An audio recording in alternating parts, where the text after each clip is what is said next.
My name is David Lacey, and I'm the Manager of Prevention Services with WorkplaceNL. At this time, I would like to welcome our luncheon speaker, Dr. Mike Wahl, who will speak to us on MSI prevention. Dr. Wahl is currently Assistant Professor of Clinical Anatomy with the Faculty of Medicine at Memorial University of Newfoundland. Dr. Wahl's work in safety and human physiology has led to research into a variety of industry-generated investigations, including obesity prevention in industrial workforces, bona fide occupational work requirements for the offshore industry, ergonomic evaluations of emergency egress from marine workplaces, and cannabis impairment in safety-sensitive environments. Dr. Wahl is a certified professional ergonomist and was part of the CSA standard on fatigue management in first responders.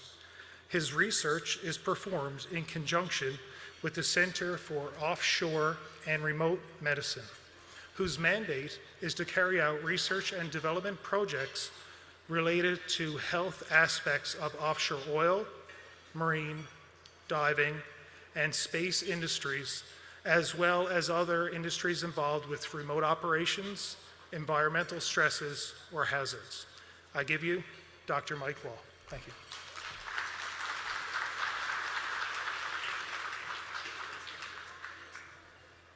Okay. Thanks so much for having me here today. There we go, that's on now.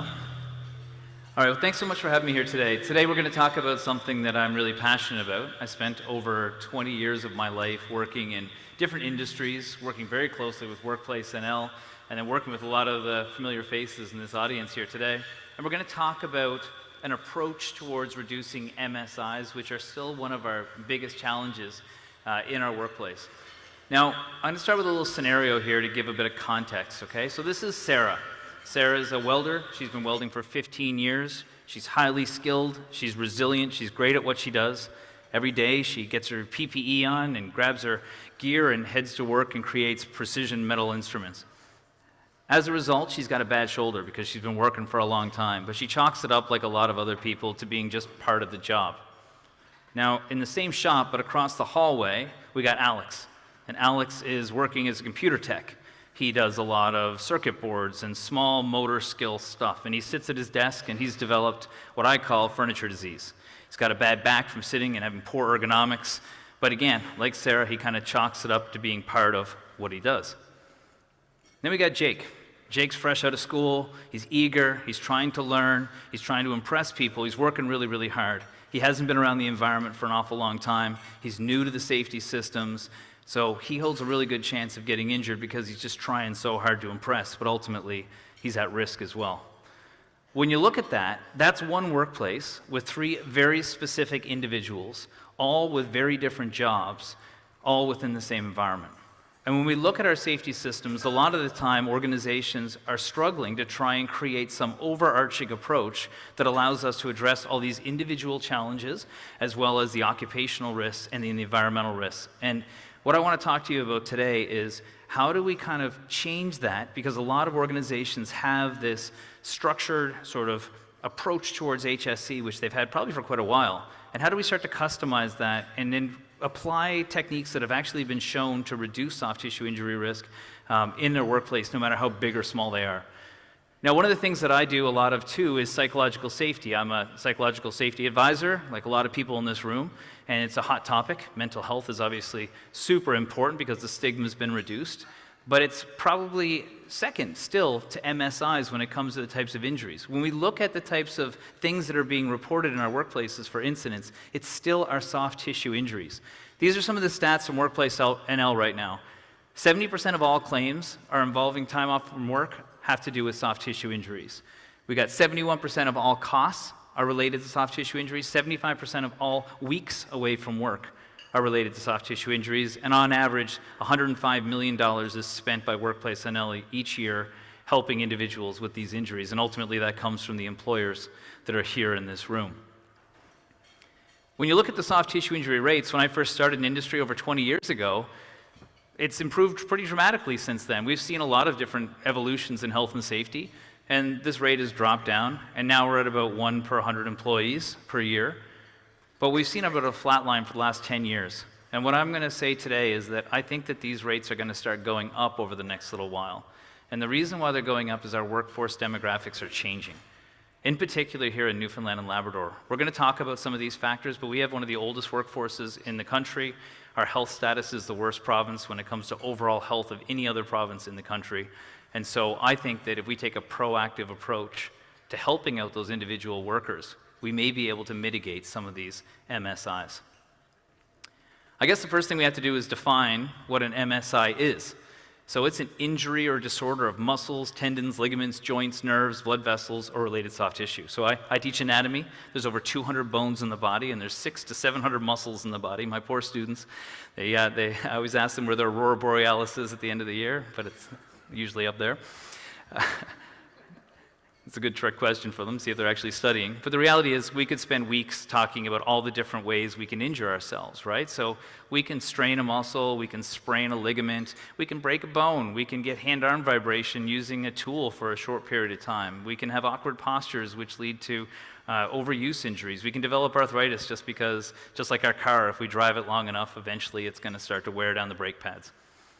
We call them all sorts of stuff. We call them soft tissue injuries, repetitive strain injuries, cumulative trauma disorders, or musculoskeletal disorders, but they're all really the same thing.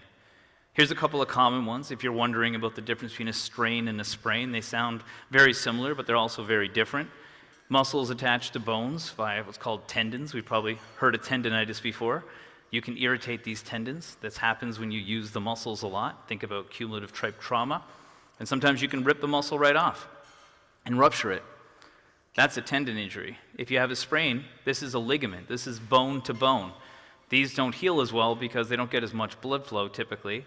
And what they do is they can actually affect the stability of the joint for the foreseeable future. You can sprain your ankle when you're a kid, and you can end up having weak ligaments in your ankle for the rest of your life, which can rear its head when you're working on a steel deck with steel-toed boots and steel shanks and not so much ankle support.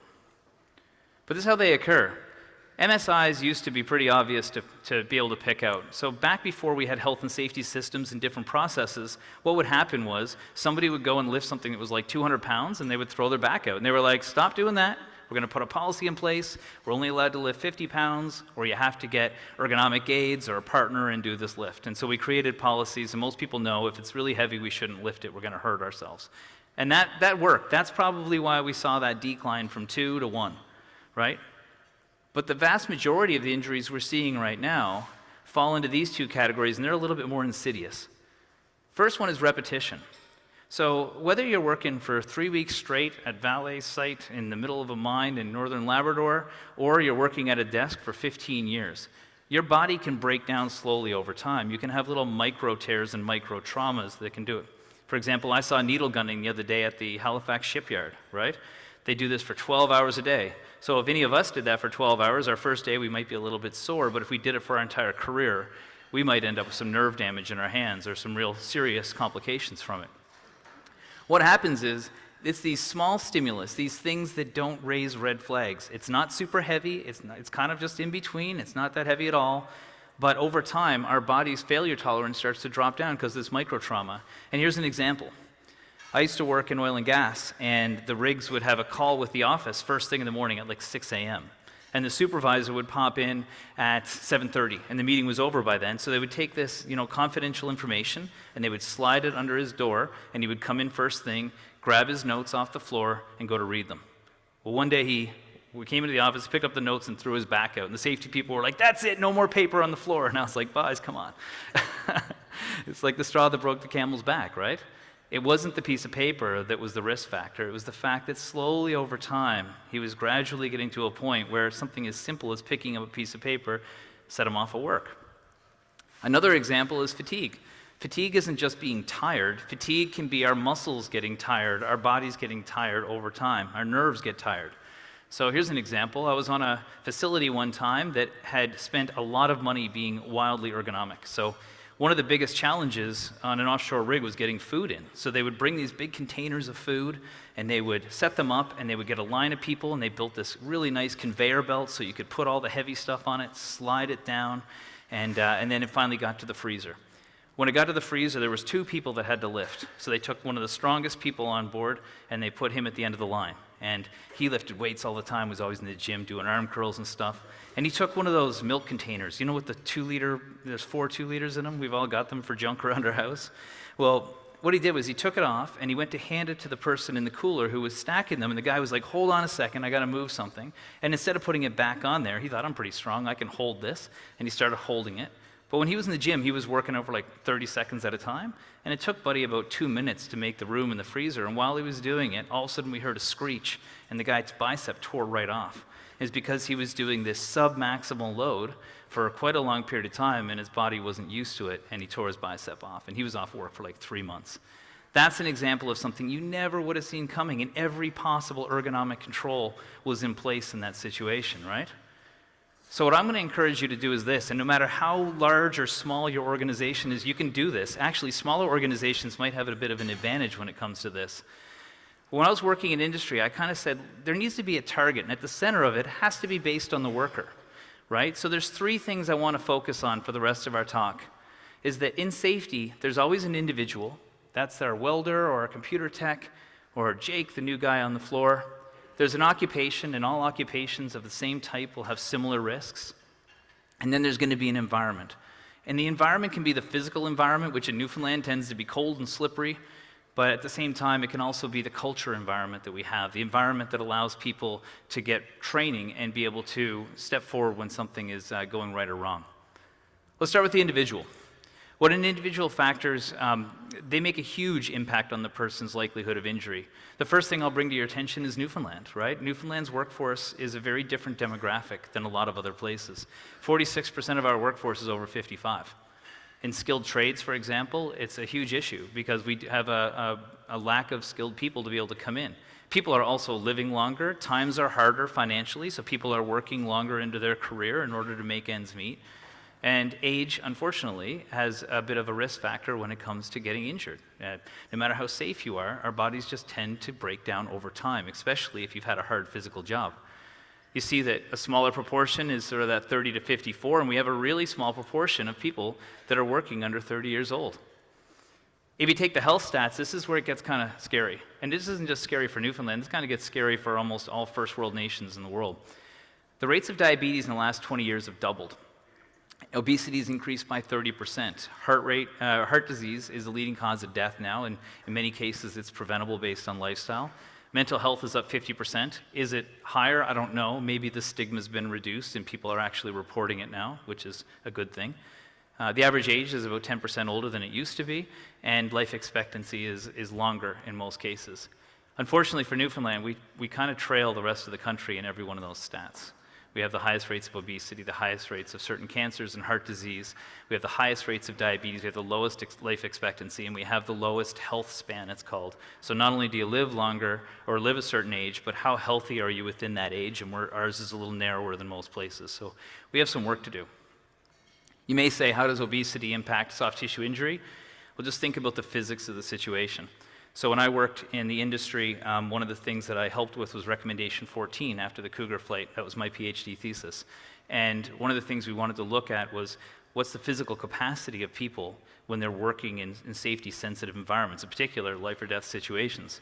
So I measured over 5,000 workers in all parts of the world that work in the offshore industry, and what we found was the higher somebody's waist circumference was, so you measure right around the midsection, the greater chance of them hurting themselves are. And that kind of makes sense, because back injuries are the most common type of injury. If you have extra weight on, pulling on your pelvis, that's going to mess up all the muscles in that region, which is going to potentially lead to an injury.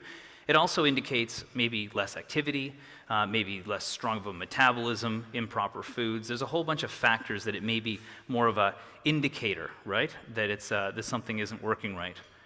But when we found environments where we worked with them and we were able to bring their waist circumference down, we found something really interesting. When somebody reached average waist circumference, the risk of injury was down quite a bit. But once they got below average, they actually became resistant against injury. So they actually became less likely to be injured. It wasn't linear. As soon as they got better than average, they actually became a little tougher. And they were able to have less injuries as a result. So that's pretty big. Now, if you think you can eradicate health conditions in a workforce, it's impossible. 96% of people have at least one medical condition, and 33% of us have at least 5 treatable medical conditions. What we can do, though, is we can learn how that impacts us, and it specifically impacts our chance of getting injured at the workplace. I think that's the real key. We have to sort of wear our cleanest dirty shirt, and we have to be able to understand that. But quite a few people don't really understand how their different health status can impact the way they do their job. And I think that's the real opportunity for people here, in particular, those smaller organizations. Because people have pre-existing injuries, right? And these are going to affect things. And again, this could be the kid who sprained their ankle when they were really young. That's going to rear its head later on. I remember I got in a motorcycle accident when I was 20 years old. Now, we all know that they're not safe, but at 40 years old, I herniated a disc in my neck because it finally got to the point where it wore down enough. People can have illness. Illness can impact their risk of injury. Fatigue can make an impact, and then their mental health. These things are all really important. And something as simple as flexibility. I mean, who here actually stretches every single day, honestly? I sometimes do? Okay, good. Sometimes? Okay, yeah, right. We used to do a simple intervention with our different workforces we would work with. And if they were heavy industry and safety sensitive, and over time we'd build trust, we would get them to do a 5-minute stretch and flex first thing in the morning. Now that seems like a really small amount of time, but what it does is it brings people's flexibility up to almost a normal level in most cases, or at least warms them up. Because if you're inflexible, you're 2.5 times greater chance of you hurting yourself and getting an MSI than somebody with normal flexibility. So our goal shouldn't be to be the most flexible people in the world, but if there's an opportunity for a 5-minute intervention that can reduce the risk of soft tissue injuries, which is our leading cause of lost time, and it takes 5 minutes to do it, and it can help people, then that's a good idea. Now, if somebody was able to be of good flexibility, so if you take somebody who is flexible and compare that with somebody who's inflexible, they're 8 times less likely to hurt themselves than that person. That's massively protective, right? So that's an example of something as simple as stretching. We're going to talk a little bit about how to implement these as corrective actions, but essentially, if there's a job where people have hurt themselves before, that might be a really good opportunity to build into the job plan that on this task, which Bill hurt himself at before, we're going to start doing stretches because we know for a fact that this has hurt people in the past. Fatigue is also important. People's sleep quality is terrible. Anybody here wears a wearable? This is really enlightening to tell you how good or bad your sleep is. These things are fantastic because they make you what are called consciously incompetent, which I'm going to show you shortly, a slide on that. But essentially, it allows you to say, look, my sleep is garbage. If we don't sleep well, or we're fatigued, we have slower reaction times, poor decision-making, increased risk of MSIs, and that's directly related to longer shifts. It impairs our lifting techniques and all that training we've done. If somebody's on night shift, their risk of injury goes up, and sleep deprivation is just really important in process safety as well. Anybody ever seen this slide before? Okay, so let's go through this and explain it. The shaded side right here is indicated number of cars on the road. The red line is level of alertness. So this is low alertness, this is high alertness, this is a lot of cars on the road, this is very little cars on the road. This line right here is relative risk, and this is accidents. What we find is when we're the least alert, even though there's the least amount of cars on the road, the most accidents occur. When there's tons of cars on the road, but we're aware of what's going on, our risk of accident drops down dramatically. Okay? And that's just how powerful fatigue is. When somebody has been up for 24 hours, it's like they're legally drunk. We see PPE all the time at our workplaces. We see steel-toe boots, right? The chance of somebody dropping something on their foot and amputating a toe is about 1 in 10,000. But if somebody's diabetic, they have a 66 times greater chance of getting an amputation because the leading cause of amputation is diabetes. And we know diabetes affects blood sugar and our ability to concentrate at work. Same thing with safety glasses. These are all important measures to have, but we're forgetting about the fact that of those diabetics, 40% are going to get retinopathy and 8.2% are probably going to have threatening vision loss as a result of the blood glucose they have. And hard hats, of course, wildly important on a work site. We'd never think about going anywhere without a hard hat on, but 80% of the people in this room, including me and you, are going to suffer from a mental health condition at least some point in our life. These are the human factors that we can start to play with and be able to help people with and educate them on that will make a big difference.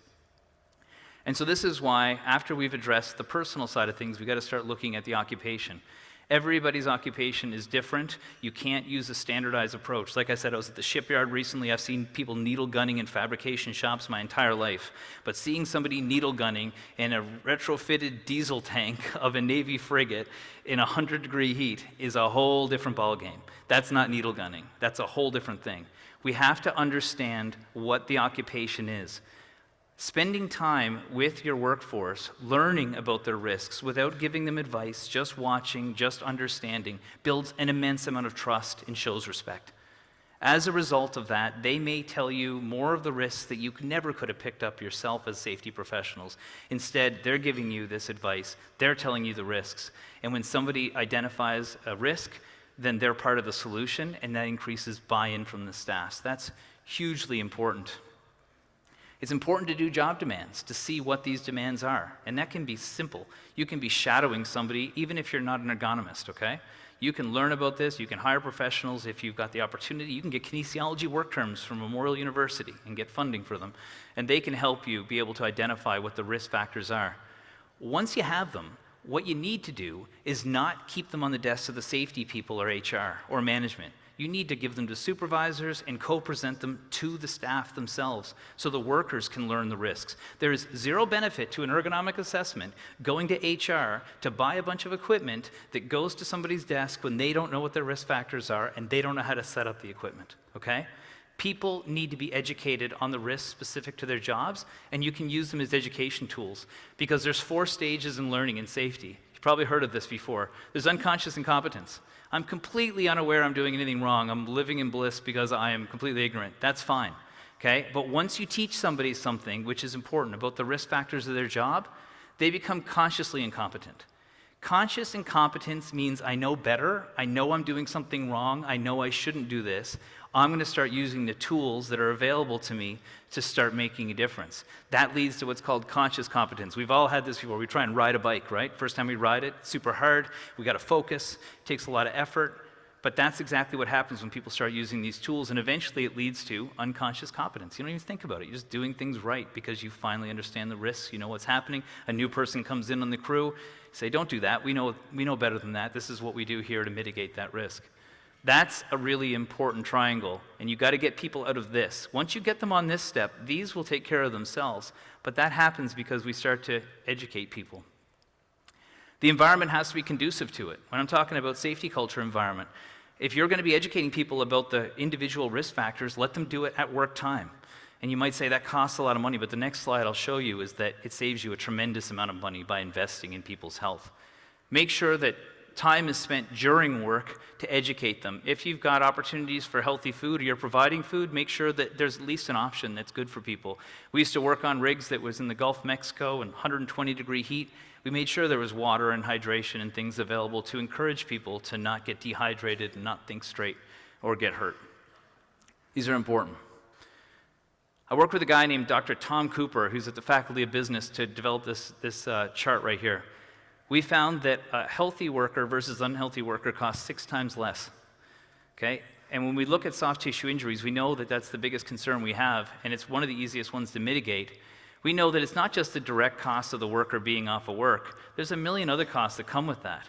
If that person is highly skilled, you've got to hire another person in the interim unless you want to affect operations, and that person probably comes at a premium from, say, a recruitment firm. You need to spend HR time. You need to advertise. You might have to do safety, so you have to do education and corrective actions with your team. You might have to do a report to whatever regulatory board you work with. You may have to pay higher rates. You may have might lose bids because your safety performance isn't good. And you may end up impacting your brand equity and company loyalty right here because this is part of taking care of people. There's a 6 times more cost to having unhealthy workers. But the reality is, as employers, one of the biggest things we can do is the prevention side of things. I always say health isn't an absence of illness. It's like we tend to look at our healthcare system as being something we avail of when we're sick. Employers have an opportunity to take care of people before they get to that point. So here's the way I would tell you to do it. First thing you can do is when something bad happens, you can use that as an opportunity to make sure it doesn't happen again, like fool me once type thing. When you have a corrective action to do with soft tissue injuries, make sure that you address it and say, next time we're going to build something in that's a mitigation for this injury into the job plan going forward. We're going to educate everybody on it, we're going to train everybody on it, we're going to hold people accountable to make sure they do it. I saw people pulling stuff out of the back of a flatbed pickup truck one time with a straight arm. 2 people strained their bicep pulling it out because there's a lot of strain to pull it in. So we changed it. We got a lift for the back of it. We told people to stretch beforehand. We made sure they knew what the load was before they pulled it. You can update your safety processes, right? You can involve workers to get their insights because that's an important part of the process. And then the biggest thing I think you can do is you can monitor and report statistics. Not just your safety statistics. You can report the actions people are doing that are mitigating it, because if you're doing a good job, you won't have a lot of stats to report because your MSIs will be down. We did this many stretching sessions. We did this many ergonomic assessments. We did this much manual handling. We did this many job demands analysis. Here's our industrial athlete of the month who did a really good job taking care of their health. These are all ways to motivate people and report it back in a positive way as opposed to looking at it from a negative perspective. I did this with an organization, Crosby Group. Probably a lot of you know these guys. We worked with them for a number of years. I shadowed all their scaffolders for years on Hibernia that were hanging off the edge over the frozen ocean, setting up scaffolding. And I worked with them and I said, what are the common injuries? What are the strains and sprains you feel? And we created this poster. So these are the common injury sites, guys. Here's the risk factors. And then here are some stretches you can do specific to these injury sites to mitigate them. The buy-in from this was incredible. We didn't have to have somebody looking over their shoulder to make sure they were stretching. They did it on their own because they felt that this was designed specifically for them. And as a result, they had an incredible safety performance, and we presented this at the producers forum as a result. So you can add this silent H in HSE. I mean, there's not a lot of health in health and safety. You can add healthy food, fitness in the workplace, mental health supports, during work education, provide wearable tech, which is fun and good and most people have anyway, and you can look at ergonomics that feed back to the worker. But the first thing you have to do is you have to leverage your existing tools. If you don't have tools here, WorkplaceNL has incredible resources of tools that you can access, and a great team here to be able to give you some of those basic tools if your organization isn't quite at that level yet. Once you get there, you can get a solid baseline, and then you can make sure your safety system meets the mark. Once you've established that, this is where I would look at the individual. Work towards educating the person, address their specific challenges that predispose them to injury, look at their injury risk as a function of overall health, provide them education on work time, not after work, give them time at work, like I said, to improve their job performance and their health, reduce the stigma of mental health, and then, of course, lead by example. Every organization I worked with that was successful had leadership that bought in. They didn't have to be the fittest, healthiest person in the world, but they had to believe in it. There had to be that uptake from the leadership. Once you focus on the individual and you've made them consciously incompetent or consciously competent by giving them some tools around their health, you start looking at the occupational risk. Start to understand the specific challenges of their job in their specific environment, shadow, get feedback and learn, create corrective actions and SOPs, incorporate specific controls for jobs that are specifically high risk, and that's how you can introduce some of those stretching and those other ergonomic tools in there, and modify the jobs whenever possible. This is a graph from what I did. We had a full-time representative on a rig in the Gulf of Mexico one time. It was a Maersk vessel. It was a brand new deep water operation. It was a brand new crew. It was the first time they had worked with this producer in the region. The whole situation spelled a good opportunity for lots of injuries because everybody was unsure of the equipment and hadn't worked together before. They had one of the safest rigs they'd ever seen, and that was because we had a full-time person there looking at the health side. We started off by giving everybody information about their own health.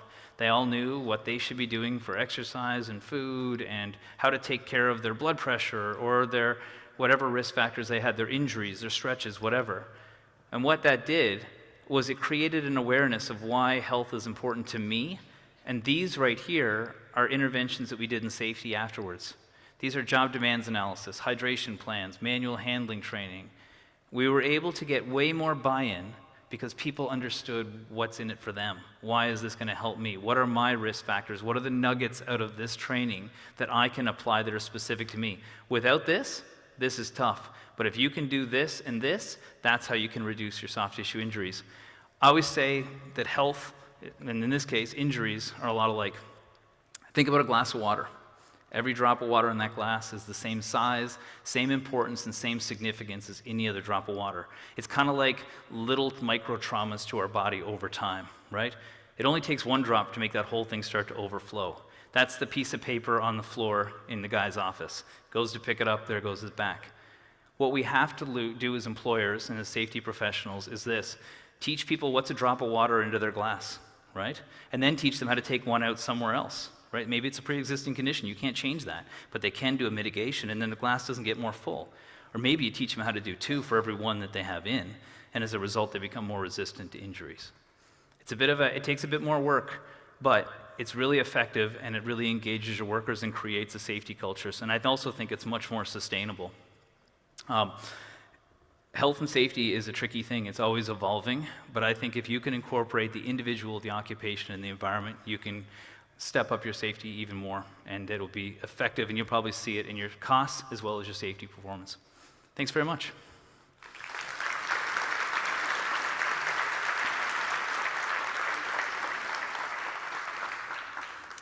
Any questions?